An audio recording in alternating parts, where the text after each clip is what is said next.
c'est là où l'on la mission. C'est là où on s'en fait mission, on fait mission, nous vivons mission. Papa, pour le moment, c'est pas mon nom, sans pour nos âmes, alors la quitte le combat en communiste. Amen. Mawana Pino, et Kogobwana.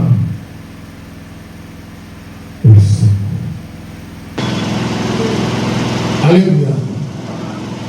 Mawana Pino, Wana et Sego. Votre tristesse s'échangera en joie. Le lobo est outil na pasteur Pierre T, outil na chef à famille na binoté, outil na président Mokiloté, mais le loba oyo est outil penza na monoko yaye moko Elohim Jésus-Christ. Amen. Yedi alobi mawana bino et bobo wana et c'est beau. Jean chapitre 16 verset 20 à 22. Jean chapitre 16 du 22e verset. J'ai lu au nom de Jésus. Et en vérité, je vous le dis. Vous pleurerez et vous lamenterez. Et le monde se réjouira. Vous serez dans la tristesse. Mais votre tristesse s'échangera en joie. Merci. Amen. Quelle enfante éprouve de la tristesse parce que son heure est venue. Mais lorsqu'elle a donné le jour à l'enfant, elle ne se souvient plus de la souffrance.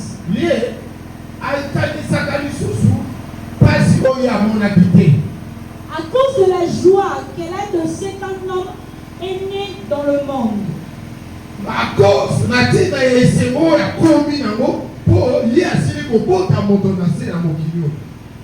Vous donc aussi,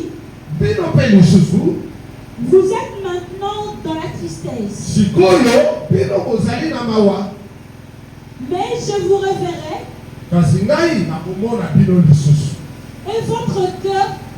Et votre cœur se réjouira. Et nul ne vous ravira votre joie. Amen. Parole de l'Éternel. Amen. Amen. Amen. Tu ne lis plus la Bible toi. Vous savez le dire à ma paix. Autant ma sous-Bible. Téléphone, hein?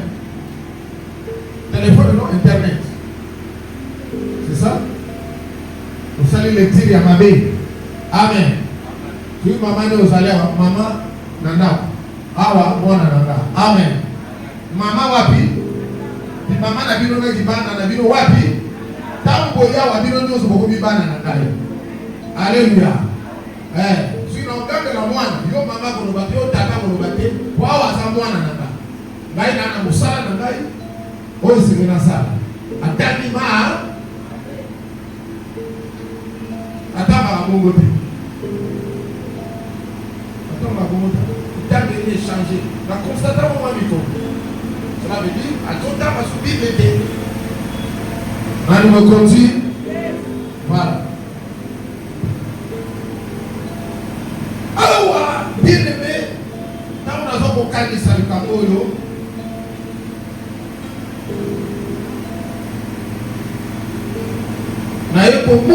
Du moins ce qui se passe dans le quotidien à Batou. Amen.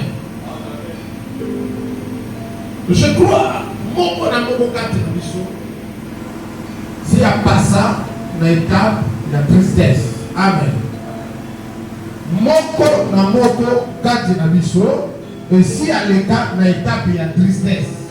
Oto benge na lingala étape ya mawa. Parce que nous aussi comme la ye ayo kama monter. Parce que nous aussi comme la ye ayo ka douleur na monter. Amen. Il y a des douleurs. Oh l'automoni et même pas tout la loi. Tristesse et même pas tout la loi. Parce que tristesse, il y a des conséquences dans l'eau. Et bon, on va dire ma maladie psychosomatique. Et même le corps a la tension. Et même le corps a AVC. Et même a alléluia. Tristesse. Tristesse, en fait, les amis, le contraire, il y a ici. Tristesse, les amis, émotion. Mais la Bible a une émotion négative. Amen. Amen. La Bible a une émotion négative. Les amis, le capot est le caca, la quatrième âme et amour. Âme et amour, et ça a deux émotions, négatives et positives. Donc, âme et amour, c'est là. Donc, âme et amour, c'est sa tristesse. Amen. Et ça a l'émotion négative ou positive, et ça a tous notre raison d'être dans l'homme. Toute émotion dans l'homme a sa raison d'être. Amen. Ce qui vous l'a fait là, c'est que le campo malamu est lié. Donc, ça me malamu est lié. Amen. Et si c'est le contraire, de ma tristesse. Tristesse cause dans l'eau, et ça dit ma mauvaise nouvelle. Donc, les alliés, ma camboyamabe, nous devons écouter. Amen. Pourquoi nous devons poser là, nous devons bien aller. Mais du coup, nous devons beaucoup yamabe et saluer, et yéli, et même à ce côté. Par raison, les épilés, par raison, les alliés, par raison purement, je dirais, sociale surtout. Et c'est béni. Si on a compris la malade nous aussi la tête. Et tout comme souci dans la vie à beaucoup, tristesse. Tout comme nous sommes comme on a, qui à perdre être cher, doit perdre un objet cher et à vie naïe. Il peut être un ami, un kabouani naïe, il peut être un mari, une femme, un enfant, un frère, un parent, un kabouani naïe. Même voyage, nous devons voyager. Bien aimé. Il y a des fois où il a voyagé, il y a des Amen. À cause de la séparation. Séparation et même agapé, tristesse. Pas nécessairement joie. Il tente même agapé, tristesse. Amen. Alors, quand Yesu a solo la naba discipline. Je vais expliquer en passant que vous voyez Bakayango. Que Bible n'est que maman. Et à la makambo sous nzamba lobango uniquement les amis pona bayuda. Makambo sous kola lobayango les amis pona ba fulu yaba. Naba na nzamba naba paka boyo. Amen. Et à la makambo sous kola salobiyango les amis ka pona ba nanali. Pona ba oyo bandimeli. Amen. Pona ba oyo bandimeli. Par exemple, ici, il a voulu mettre les combles dans leur cœur. Il a consolé Bango, c'est pas ma vie. Ils avaient ma question, c'est qu'il a mis des mains à Bango. Tout et c'était à répondre, à assumer Bango, assister Bango. Ou encore par rapport aux preuves des alliés du Bosso. Parce que depuis un moment, quand on a contacté la face de Bango, il a exprimer, il a expliqué Bango. Il y a pour l'obé la maman, ma campagne allait courir là. Et un moment, tout le monde a un abîme. Et il faut ça, il va faire une ababokanga, babobé tabaï. Et puis, ce qui va se passer, pas de bomangaï. Et quand il va faire le troisième jour, il a bossé. Alléluia. Et cela, et comme qui malheureusement, ils allaient dire, il s'appelle la pauvre. question est belle. Mais il y a un avance que tant que le tabou est au coma, et par cause à la souma ya collé, il y a collé. Amen. Et au coma, occasion de chute, il y a Batou et Bélé. Bien, même les problèmes qui nous arrivent dans la vie, il y a des fois que comme occasion de chute, il y a Batou et Bélé. Amen. Donc, nous sommes avec moi pour m'accompagner là. Nous sommes avec moi pour m'accompagner dans la vie à Bouddha. Mais le Seigneur est en train de dire que vous allez pas dans la vie, vous allez dans la carte vous allez partout. Amen. Sachez que un moment, le problème que vous voyez là, vous occupez de la mawanamité. Mais n'oubliez pas, là il est en train de parler à qui? À ses enfants. Amen.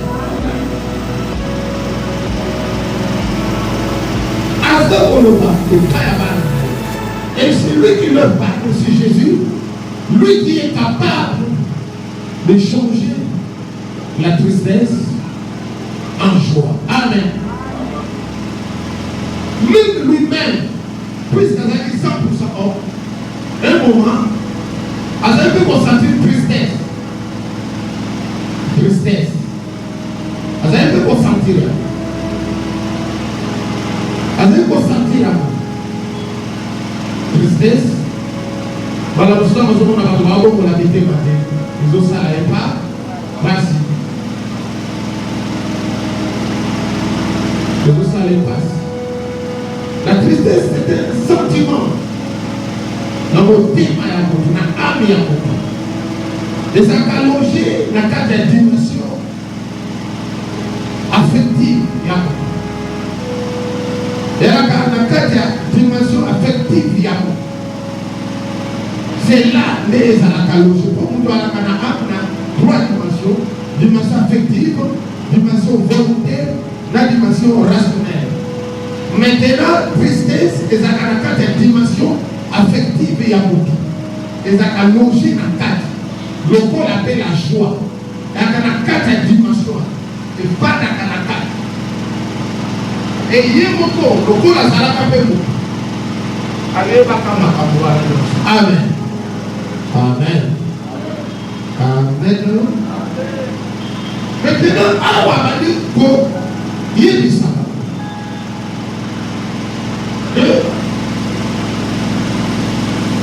En vérité, je vous le dis. En vérité. C'est ce que dans l'Ancien Testament, le prophète Bazalé Koloba, ainsi dit l'Éternel. Amen.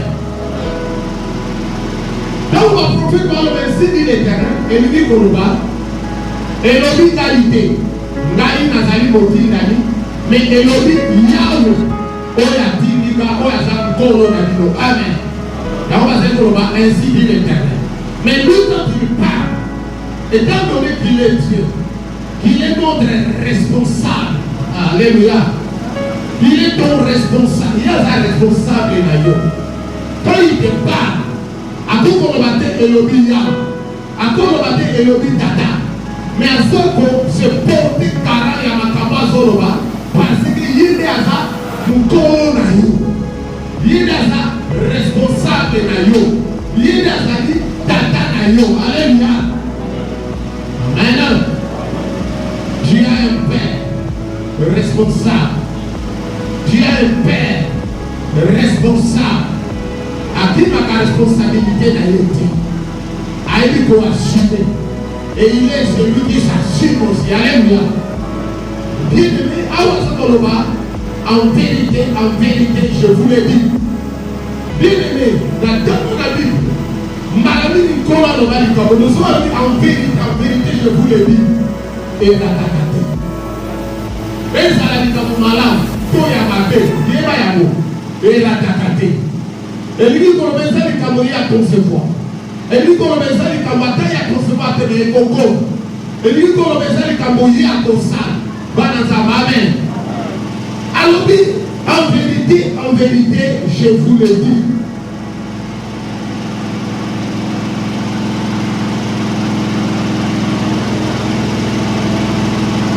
Vous plairez et vous vous lamenterez et le monde se réjouira. Vous serez dans la tristesse, mais votre tristesse se changera en joie. Alors vous plairez. Bogolela.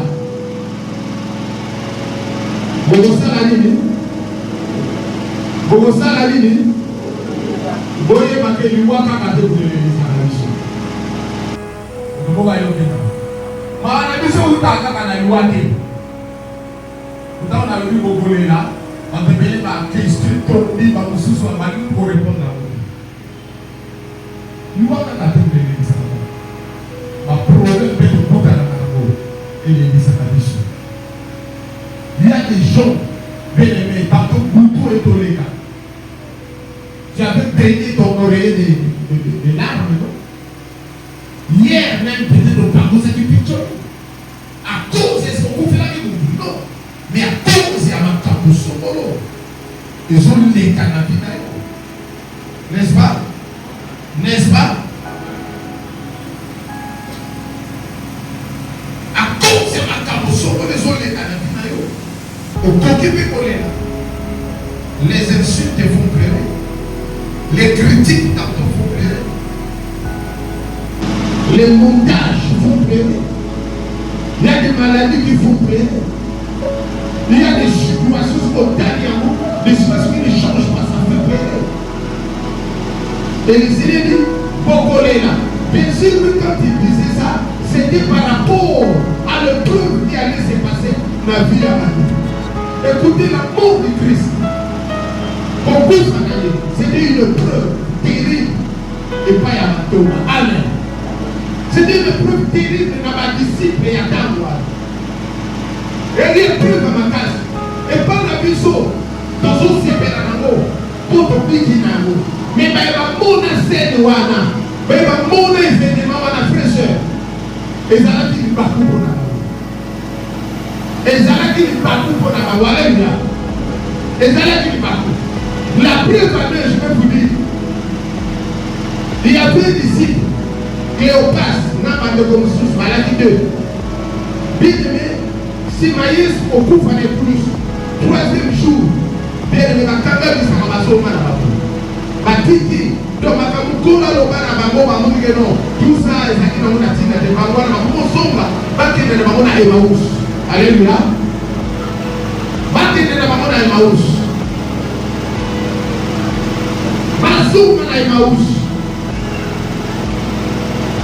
Pourquoi parce que maman était dans la nature, ton tchèque n'était pas d'ailleurs, ton tchèque qu'on dit madame je sais pas d'ailleurs. Mais voilà il nous a déçus. Ah oui, ça fait 3 jours que ta confiance au Séquateur. Mettez madame tout. Par exemple, amen. Mettez madame Salinini de tout à vous. On va tout le parcours. Parce que vexé, blessé quand il a maman. Et le Seigneur savait que les tabous ils ont comme là. Va te payer, va te tout ça, maman. Va te payer, va te tout ça, maman. Elle était ma disciple, qu'on dit me coquita. Elle était ma disciple, qu'on dit me coquita.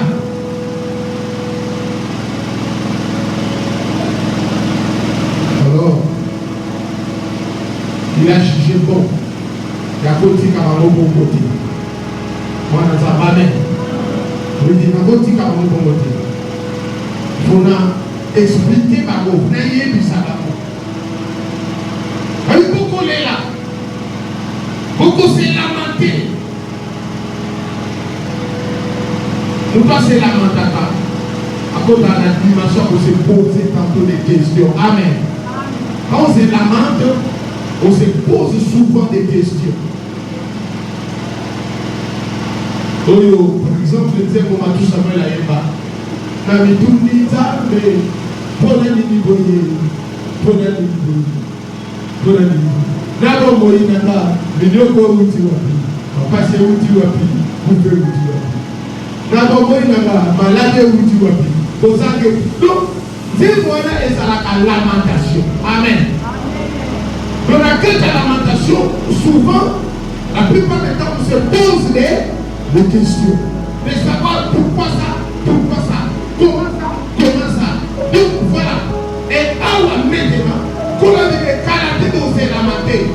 okomituna mituna déjà est-ce oyo tozalaki ne mpenza na makambo oyelesika azali mpenza kobikisi ya solo eske ye mpenza nde ayaki mpo abikisa biso okomituna mituna balobi pendant ce temps bino bokobanda komituna mituna bino bokobanda komilobela na motema de l'autre côté le monde vos ennemis ceux qui ne vous aiment pas bango bakobanda kosepela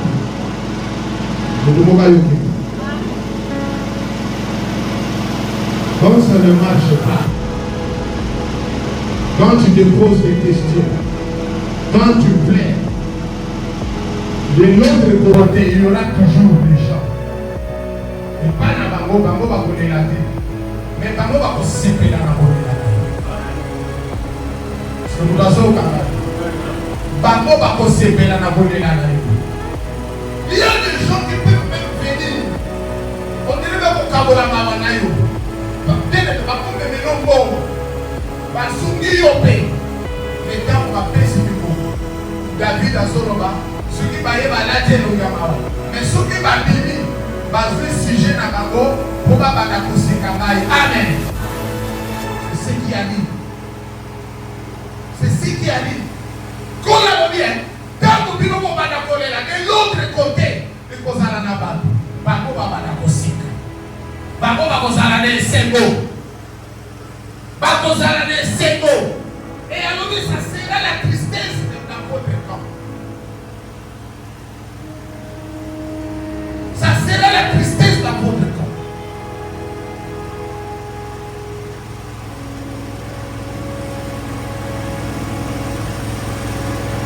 Vous serez dans la tristesse.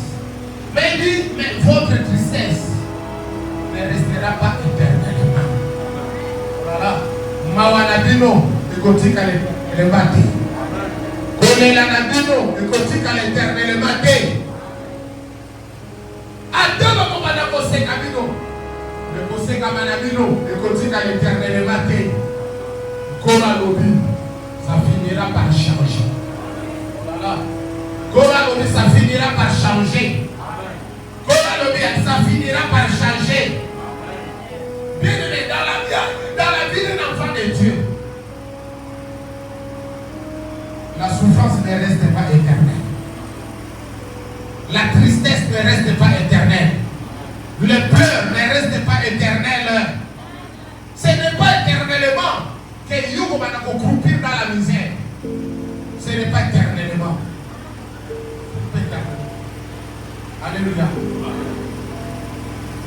Il disait cela parce qu'il m'a dit que lui-même, il est le consolateur. Il m'a dit que hier, on passe à le consolateur. Bien aimé, Nabi, Yomo Nananza, il va y avoir que tu as un consolateur dans ta vie. Dans Makabukoya, il y a quelqu'un qui n'est pas un homme. Il est le Dieu véritable, le Tout-Puissant. Il est le Dieu véritable. Ton créateur, il est capable et il est là. Je dis bien avec toi pour te consoler dans tes moments de douleur, dans tes moments de tristesse. Oh, alléluia. Comme au Bokana, tu fais ma besoin de ma moyen bouquet et mes makabawa. Amen. Nous courons à l'obéi, ne vous en faites pas. Mawana Bino, nous pouvons voir ici. Je dis à quelqu'un, Mawanayo, tu as une vie la vie. Il y a des gens qui se moquent de toi, tu ne vas pas se moquer. C'est des gens qui vont se moquer, tu ne vas pas se moquer. C'est des gens qui vont se moquer, tu ne vas pas se moquer. Mais là, et dans ta vie, tu as quelqu'un. Il est ton consolateur. Il est ton consolateur. Et lui, quand il console avec les actes qu'il pose. Voilà. Ma console, acte pour ça. Ça va composer ma acte de la vie. Et vous avez un acte de consolation. À vous manifester ma œuvre de la vie. Ma œuvre de consolation. Ma œuvre de consolation. Il va étendre sa main puissante. Il va réaliser des choses. Et ça sera pour ta consolation. Et ça sera pour ta consolation. Tes pleurs, Dieu va les changer.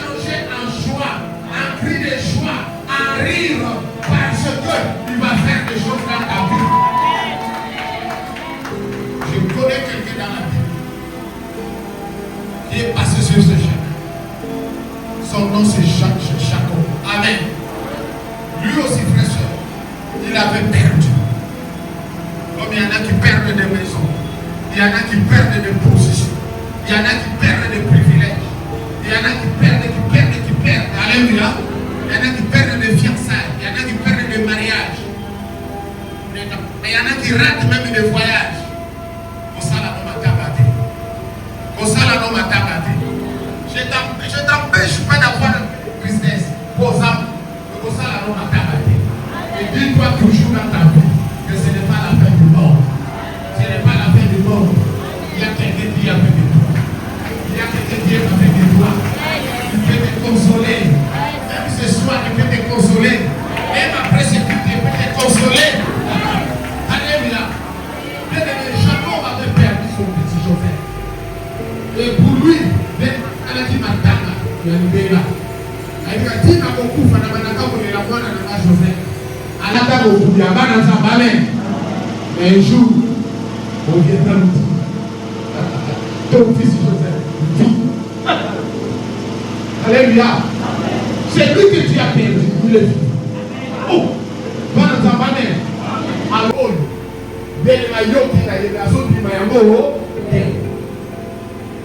quelques temps plus tard, quelques minutes plus tard, dans la preuve, le preuve qui témoigne qu'il a vivant. D'abord, Salomé, nous avons gagné dans le jeu. Et Kuna, il est dans la gloire. Il est dans la gloire. Il est dans la gloire. Il est dans la gloire. Oh, Alléluia. La gloire est à la partage. La gloire est à la partage.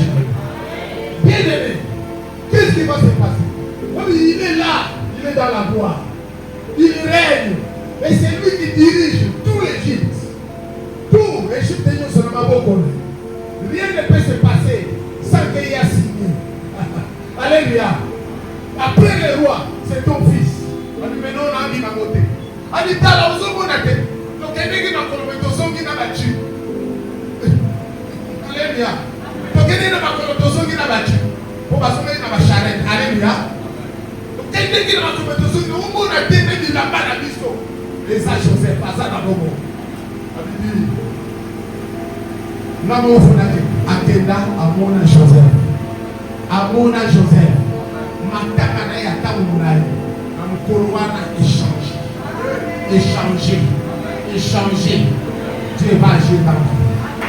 Dieu va faire une chose dans sa vie. Dans ta vie, bien aimé, cette chose-là, c'est ça qui va changer le cours de ta vie. C'est ça qui va t'amener dans une consommation. Après l'enseigne, quelqu'un va castrer tes copies quand t'as comme artiste. Est-ce que nous avons au cabane? Bien aimé, non, je ne reviens pas. Joseph, n'a moni yo lisusu. Ngana yedike, yo histoire ici là. Mais n'a moni yo lisusu. Ezalaki ni kama Joseph ike. Ezalaki ni kama ya Nzambe ya Jacob. Eni ni kama Nzambe ya Jacob. Nzambe na yo frère, akosala lo makambo. Oye koletela yo. Oye koletela patu. Akosala lo makambo. Bien aimé. Oyo batizu ba yo kamo. Bakondimate. Alléluia. Oyo batizu ba yo kamo bakondimate. Keni kababo me kosale. Bien aimé. Nzamba zo sala na. Azo sala na. Soka kela na susu batuke. Mais na ba vie abato ya kela nzamba osala. Nzamba sana musala. Na vie na yo nzamba na musala. Alors il faut votre tristesse se changer. Mukolowana. Bien qu'Amona qui n'aille pas charrette. Abonnez-vous tous, abonnez-vous. Son cœur était encore froid. Mais dans ma cause. C'est comme ça que je l'avais dit l'autre. Alors il y a mon Joseph. Mais nous avons les sous la banane yo. Alléluia. Nous avons la du câble. Si vous pouvez avoir la prière de faire, sa prière pouvait se limiter seulement. Seigneur, fais-moi revoir Joseph. C'était ça qui pouvait être sa prière. Mais qu'est-ce va faire Jésus? amonisi kaka Joseph te mais amonisi Joseph na bana liba amonisi Joseph na mwasi na ye amonisi Joseph pour la petite le Joseph a comme premier ministre a comme mokonzi a pas non ça c'est ton Dieu c'est les œuvres de ton Dieu bien aimé Nzambe atika kabayele benete Nzambe atika kabana na yente bien aimé je vous dis Dieu n'a pas donné pas ses enfants awa solo bela bakona lobi po azabana na ye akoke nete na fula lo makambo alobi makambo yo kaka epa ya bana na ye alléluia alobi votre existence dans 21 bâti qu'est-ce qu'il ajoute là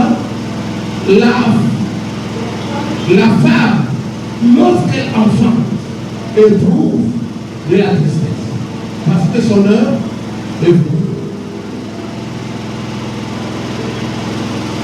Moi si tout a communauté c'est que voilà et tout dit ça va moi si ma casse amen voilà moi si nous reconnaissons ça maintenant c'est bon Jésus a brisé c'est me bon moi nous kaka akele kaka côté ya dal amen ayo kaka côté chiwana côté mongonda ya dal moi que côté mongonda ayo kaka solo ya dal et ça lui faisait du bien voilà amen amen c'est le mien la maman a problème de bébé à 9 mois il n'y a pas alléluia 9 mois il n'y a pas à tel enseigne que na quand il y a pas wana moi la moitié pour que pour la parce que pour autre sous et ça va pas surtout quand le tour la date de toi la date c'était la bonne bien aimé ça la kamaka alléluia et ça la kamaka il va na base sur la côte quand même na boba et ça la kamaka passe douleur bien aimé douleur d'enfantement et ça la pétété on dit sur ma papa on dit la base sur la bisonie on respecte la banoni so do pesa ka bangoba battre 9 mois et à l'initier mukolo ba limisa ka loki même 9 mois na komema mais la bangoba complication ba muso a petit ici la alléluia soit petit ici là akabotele yaka o ngana ko kotaka to na ménage unité na so lukaka kana me kaka koloba alléluia mais réalité ba maman de ba yebiako ça campagne. Nous ne pouvons pas entre la vie et la mort. Amen. C'est entre la vie et la mort.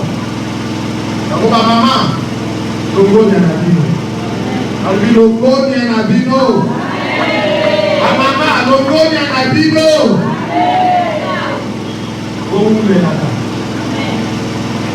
alléluia. C'est ça la capacité. Allez au Gozi. Et puis on va dire maman il va aussi dans le bas et na répéter à vous. On dit que maman na bilomi. On ça la maman va cadeau surprise. Maman va surprise à bien. Ça va péter. Amen. Patata mususu maman va la soso. On dit papa soso ka tcheka kaze. Ala kei na yako lukasu chéri mususu. A cause du lit. Liante. Encore là dans rouge alléluia quand on s'en va rouge lianke alléluia kierao nani mokozi encore pas Jésus c'est attends pas chéri sous mbala na fière soit tellement pour toi moi si kierao asala comme amena kama la siboza moi on ça il faut pas la parler de sous Kika que ça nous prend sur le bébé.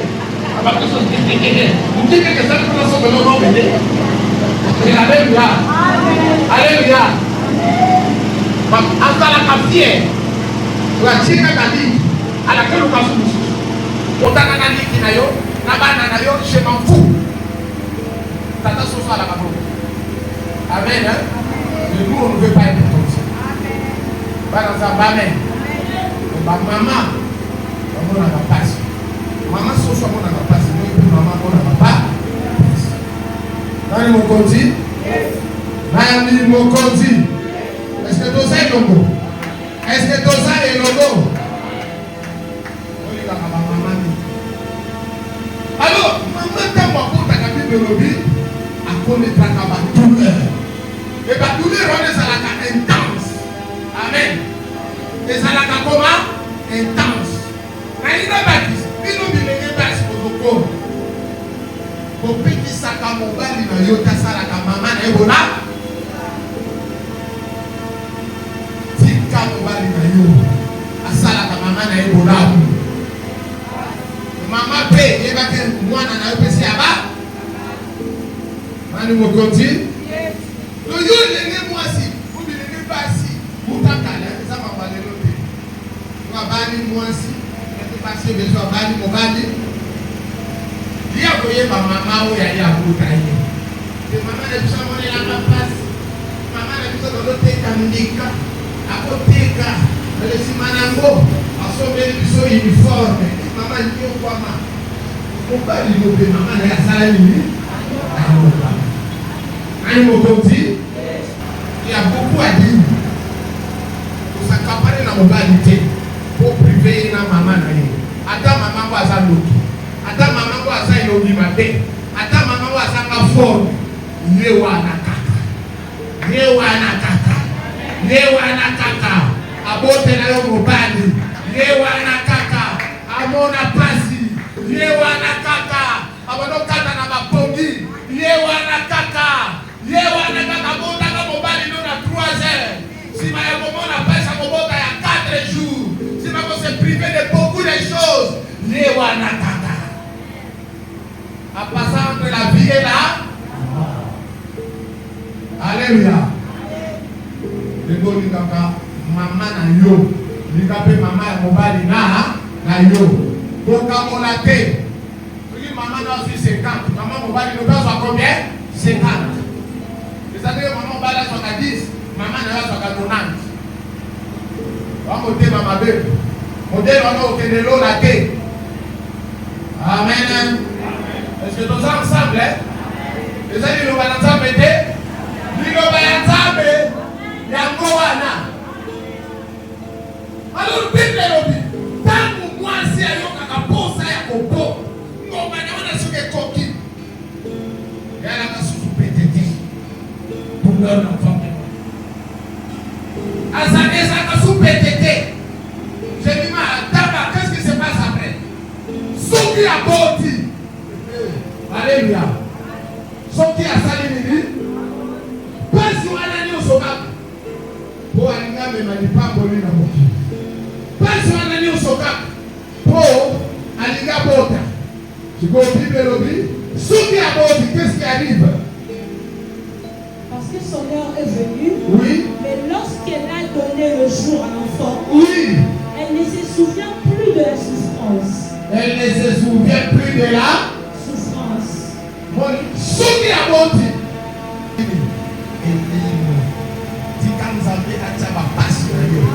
Dans les oubliettes. Il y a une fois de souffrance que tu as mis. Les gens n'ont pas satanate. Mais il dit que satanazani. Mais certaines souffrances, les amis n'ont pas la douleur d'enfantement et la bénédiction. C'est parce que tu peux enfanter la bénédiction. C'est parce que tu peux enfanter la bénédiction. Bien aimé, cette bénédiction-là, il y a des fois, les autres, il y a sombre, il y a question de la vie, mais bientôt là,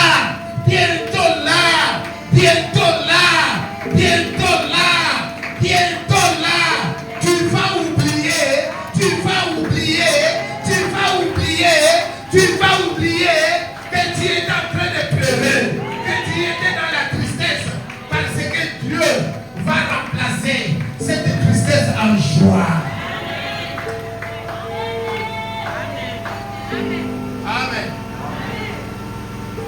Amen.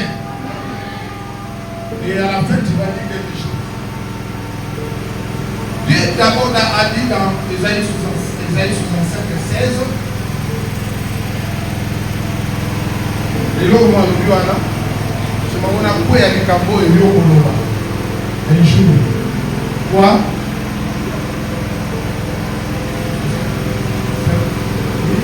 Celui qui voudrait être béni dans le pays voudra l'être par le Dieu de vérité. Et celui qui jurera dans le pays jurera par le Dieu de vérité. Car les anciennes souffrances seront oubliées. Il dit les anciennes Souffrances seront les anciennes souffrances seront comment? oubliées. Quand Dieu va te visiter, les anciennes souffrances, comme dans les oubliettes, et comme dans les oubliettes, et comme dans les oubliettes. Vas-y avec Genèse chapitre 50. Que dit la Bible? Dieu a dit que les anciennes souffrances seront oubliées. Vraiment les anciennes souffrances. Qui ne sont pas appelées à rester éternelles. Mais il dit seront oubliées. Banane 19, non, banane 18. Moka. Genèse du 18e au 20e verset. Ses frères vinrent eux-mêmes se prosterner devant lui. Et ils dirent, nous sommes tes serviteurs. Joseph leur dit, soyez sans crainte, car suis-je à la place de Dieu? Vous aviez médité de me faire du mal, Dieu l'a changé en bien, pour accomplir ce qui arrive aujourd'hui, pour sauver la vie à un peuple nombreux. Ah, Amen. Amen. Vous savez, vous dites le bien, vous allez dire le mot. Alléluia. Ah, Pasinanga, Wakana qui concerne nous. Nakanda Pasinanga, Nakanda qui est signé. Mais, allons-y. Vous avez pensé à me faire du mal, mais Dieu l'a changé. Bien. Amen. Amen. Et quand il parle comme ça, il ne se souvient plus. Il y a ma peine sur ma bassale. À un moment, on a dit que ma cambo est comme ça, bâti le bosso. Nous avons bâti ma capacité à bosso. Nous avons bâti ma capacité à bosso. Nous avons bâti ma capacité à bosso. Tu vas oublier tout le père de Oyosa dans la vie. On y a beaucoup de ça dans bien aimé. Alléluia. Parce que le Seigneur va tout effacer. Va tout effacer. Il dit, d'un moment c'est beau, c'est douloureux. Mais une façon à beau tinailler. Une façon à beau tinailler. Il ne se souvient plus. Quand Joseph va communier dans l'eau, quand Joseph va communier dans l'eau, il ne se souvient plus de ce qui s'était passé. Bananza Bamen. À Monica va le parcours Wananios. Banakabu Wananios. Et Zaladika passe Yagobo. Yagobo. Au fait, tout cela, c'était pas un jour. Et même Makai Makambo, Nako Manani, Premier ministre. Nous avons dit à Ngaïde, Nako, Premier ministre. Bangouna Nangaïde. Nous avons ma Premier ministre. Bien aimé, c'est toi qui vas te réjouir. C'est toi qui vas voir la main de Dieu. Ce ne sont pas tes ennemis qui te combattent. C'est toi qui vas voir la main de Dieu. C'est toi qui vas vivre la bonté de Dieu. C'est toi qui vas goûter au bonheur de Dieu. Ce ne sont pas tes ennemis. Pas dans ta main. Attends, on laisse ça. Attends, on s'ouvre à l'eau. On s'ouvre à l'eau. Mais on s'ouvre ici à l'eau. On a volé à tenter pour ça. Maman va compter une autre. Mais on va vous en laisser pour ça. Amen. Amen. Mais à l'origine, pour le ça, dans le verset 21, 22, elle ne se souvient plus de la souffrance à cause de la joie qu'elle a de ce qu'un homme est né dans le monde. Vous donc aussi, vous êtes maintenant dans la tristesse, mais je vous réveille. Et votre cœur se réjouira, et nul ne vous ravira votre joie.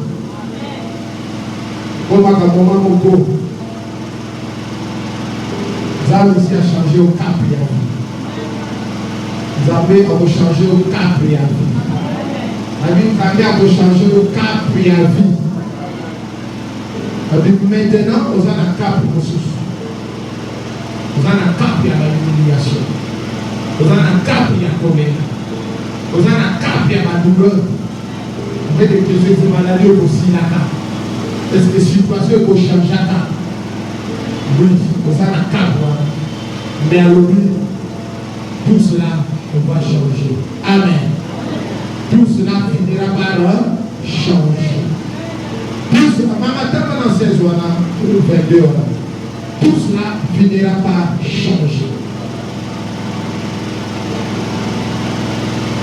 Vous donc aussi, vous êtes maintenant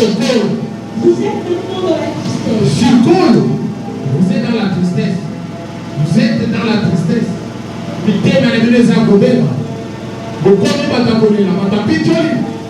Mais je vous reverrai. À rassurer. C'est là, à rassurer maman. À rassurer maman. À rassurer maman. Je vous révélerai. Amen. Oui, pour revoir maman Golo Soussou. Baru bamisana kusala bakesh merandi. Baru bamisana ka gumona ngwali pegongwani mama pa izaki mukebe gongwani ebeli. Mwambi se gongwani ebeli. Ils ont eu des privilèges avec Jésus ces gens-là. Amen. Mais mon maman bazaki na lo souffle. Et Jésus pour revoir maman le souffle. Pour revoir maman le souffle. Il les a revus par les actes. Bakena pour pécher, pour azange l'homme.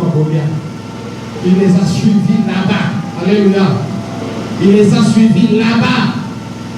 Et ma péché a besoin de l'homme.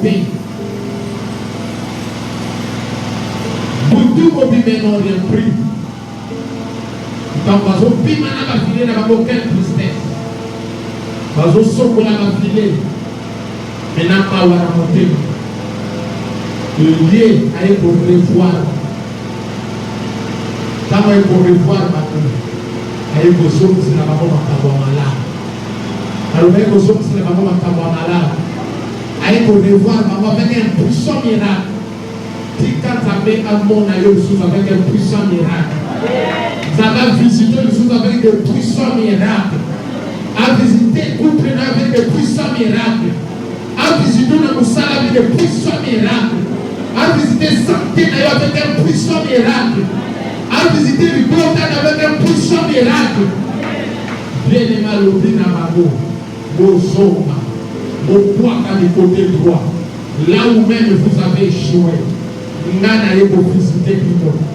avez pensé que c'était fini. Ce n'est pas encore fini.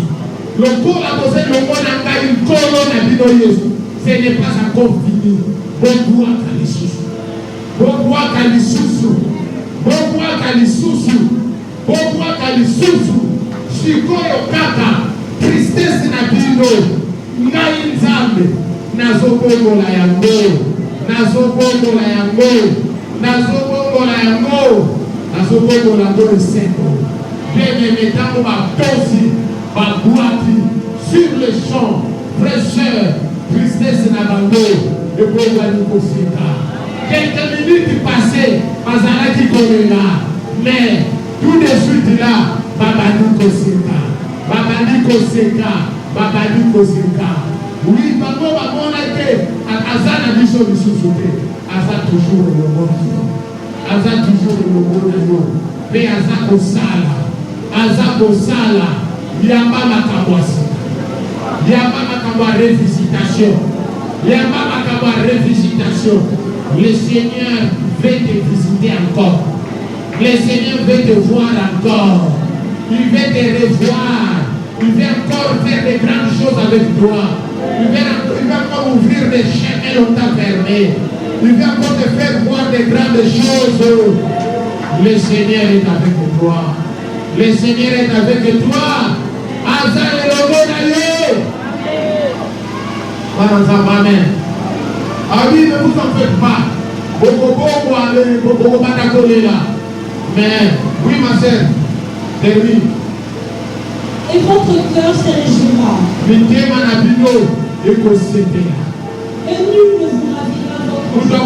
ravira votre cœur.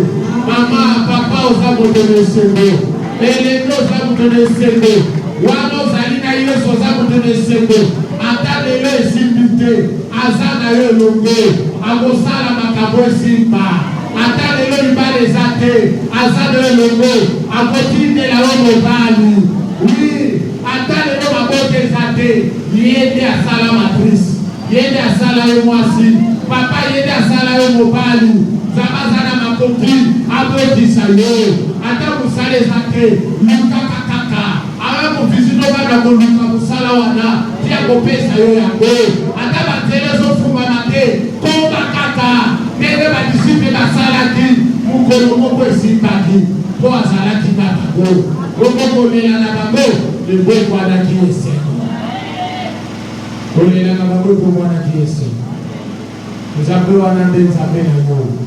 Nzambe na bomo, Nzambe ya solo, abongo laka tristesse et la joie, abongo laka la tristesse et la joie, abongo laka ténèbres et lumière, abongo laka kokole la koseka. Est-ce que ça n'a pas de là dans Chicago? Est-ce que ça n'a pas de là dans Chicago? Est-ce que ça n'a pas de se lamenter dans Chicago? Zamba lobina yo, tout cela va se changer.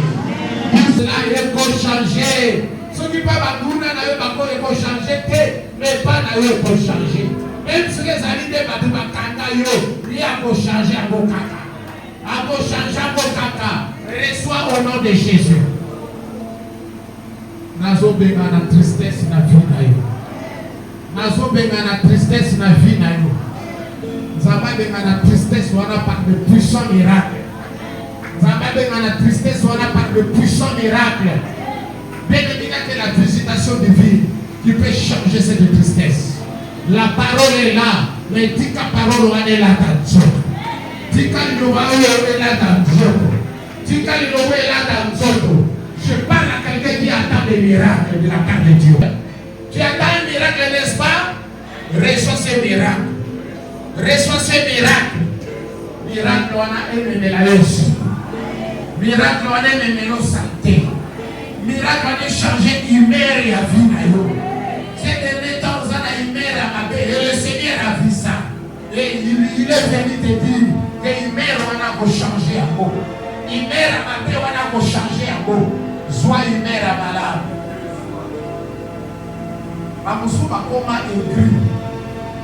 Ma coma va dans 4 à cause de ma problème. Mais ce matin, le Seigneur est là. Il est venu pour tout changer. Lève-toi. Pendant 2 minutes, 3 minutes, lève. C'est pour la parole. Dis à Seigneur, merci pour cette parole. Et j'attends dès ce moment, j'attends que ma tristesse et mes problèmes se changent en solution.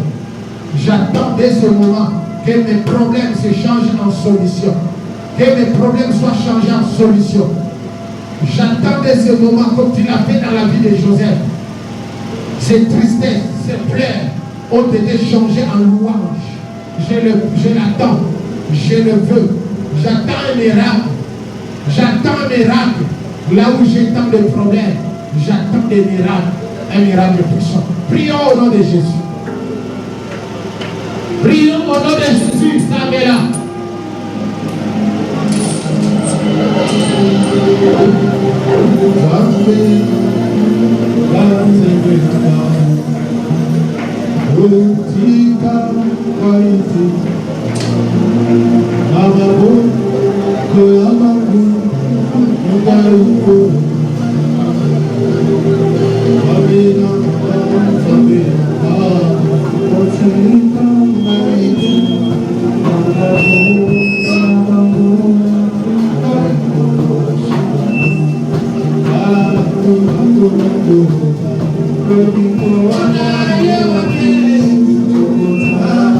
Thank you.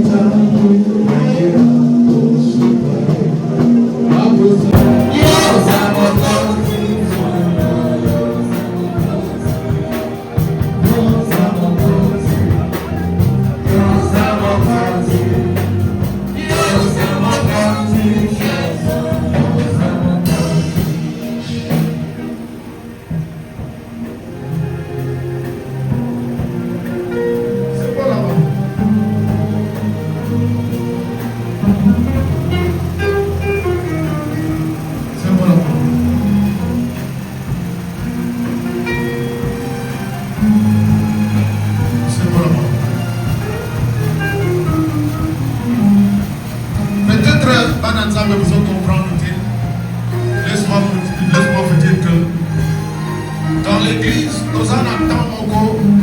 Tant il y a forte visitation et tant il y a forte gloire. Et c'est moi qui m'a dit, oui, vous devez vous saisir de cette gloire. Vous devez vous accaparer de cette gloire.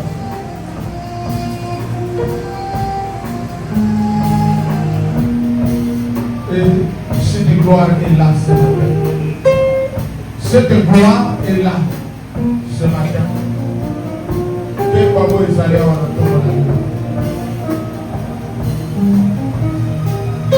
Que Pablo est allé à la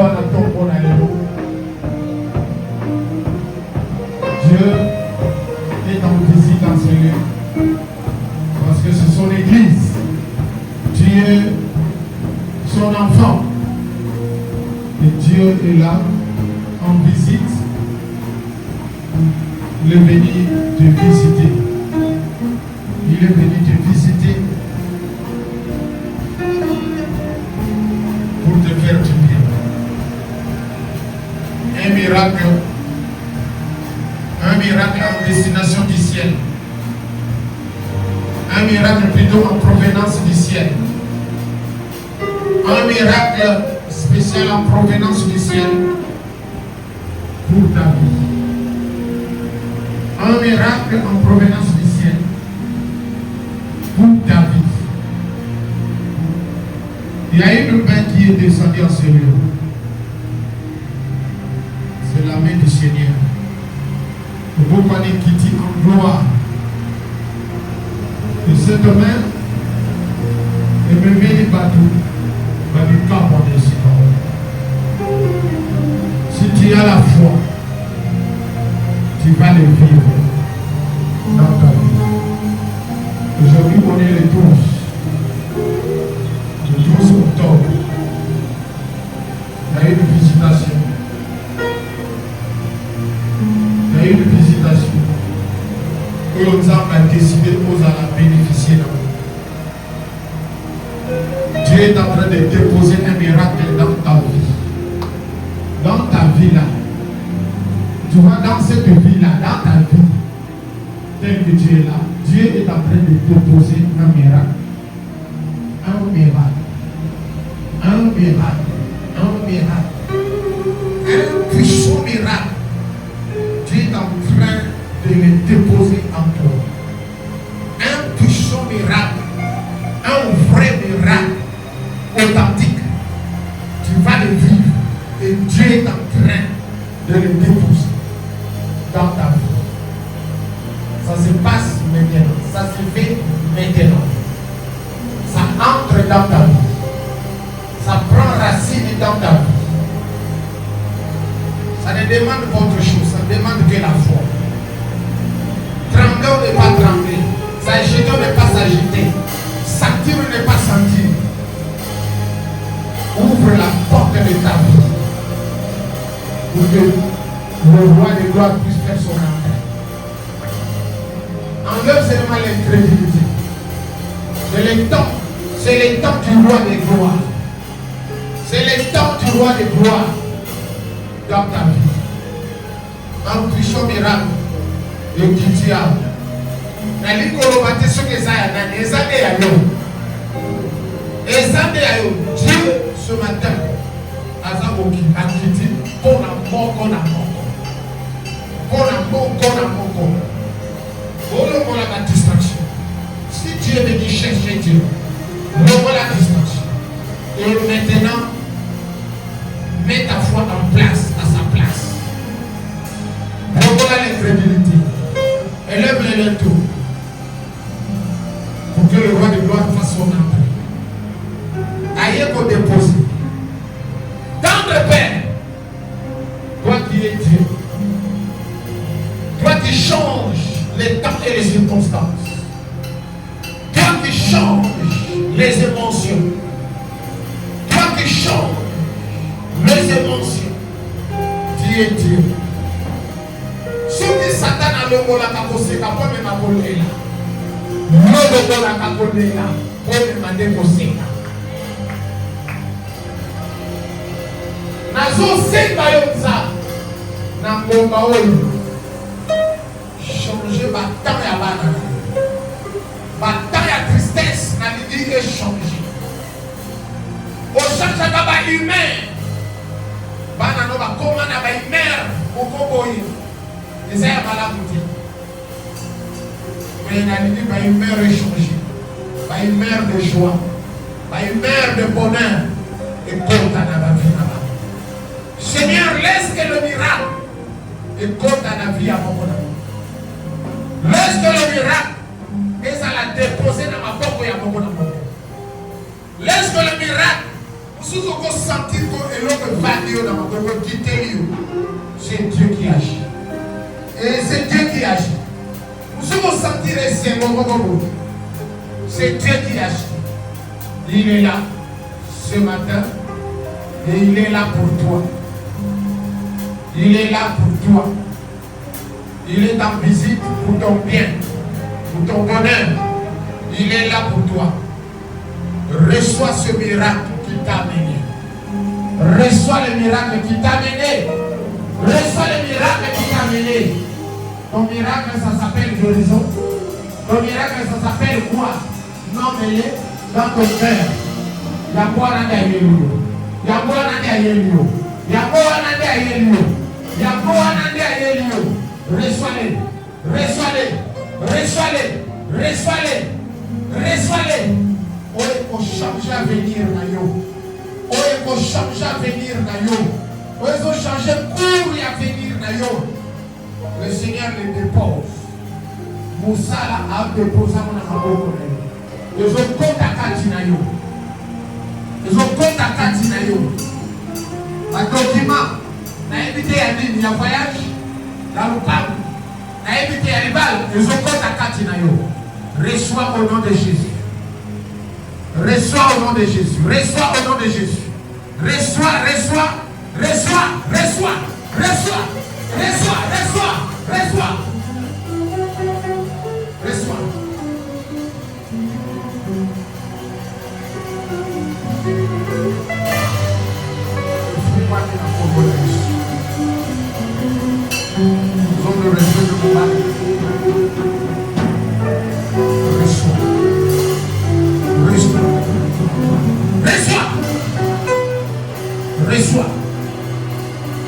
Loboli Batarie Rwananeus.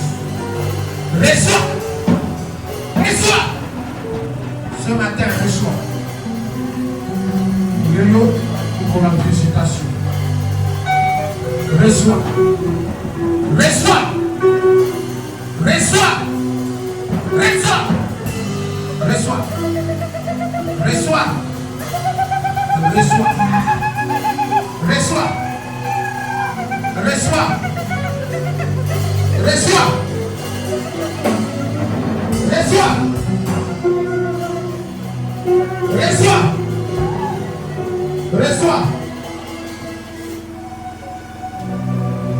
Au nom de Jésus. Au nom de Jésus. Au nom de Jésus. Au nom de Jésus, reçois.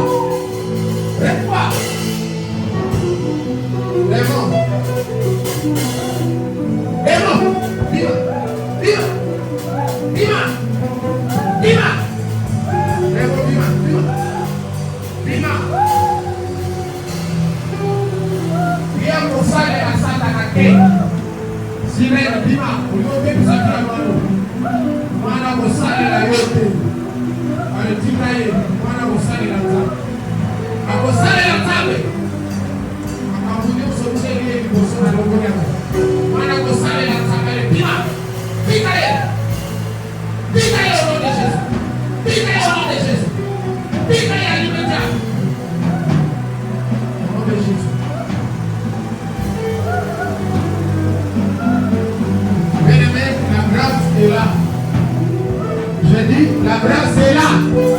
Vous allez discréter. Reçois au nom de Jésus. Reçois au nom de Jésus. Reçois au nom de Jésus. Reçois au nom de Jésus.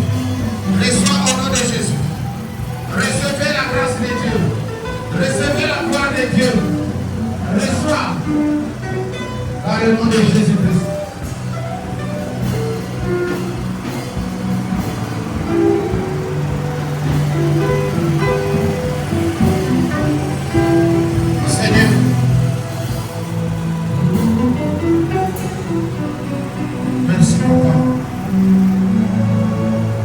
On a bien sur ça. Merci pour ta grâce. Merci pour la notion principale. Merci pour la notion baptisée dans la vie. Nous t'attendons.